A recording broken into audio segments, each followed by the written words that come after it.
આજ તો ગામડે આવ્યા બધા માસે ભેગા થઈ ગયા.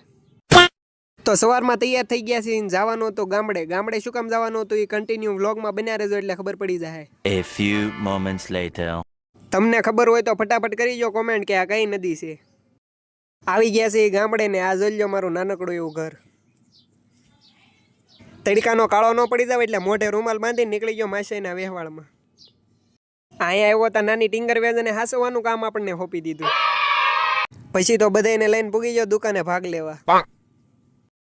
દુકાને આવ્યા હતા કલાકથી તો નક્કી કરે કે હું ભાગ લેવો એમ. પછી તો બધાને ફોલ આવીને એક ગુલ્ફી હાથમાં આપી દીધી ને મેં ગુલ્ફી લઈ લીધી. સેજલ ને ગુલ્ફી બહુ ભાવે તને? ગુલાબ તાર મને દેવાનું છે કે નહીં? કેમ નહીં? હું તો લઈ તોય તે.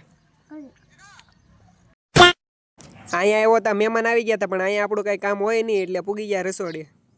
અહીંયા આવ્યા તો બધા લાડવાની ને ગાંઠિયાની ને બરફીની ને ડોલો ભરતા હતા. પછી તો મેં પાપડની ડોલ હાથમાં લઈ લીધી કારણ કે એમાં ઓછો વજન હોય ને. ક્યા સોચ હે રે તેરી. પછી તો બધાને જમવા બેહાડી દીધા.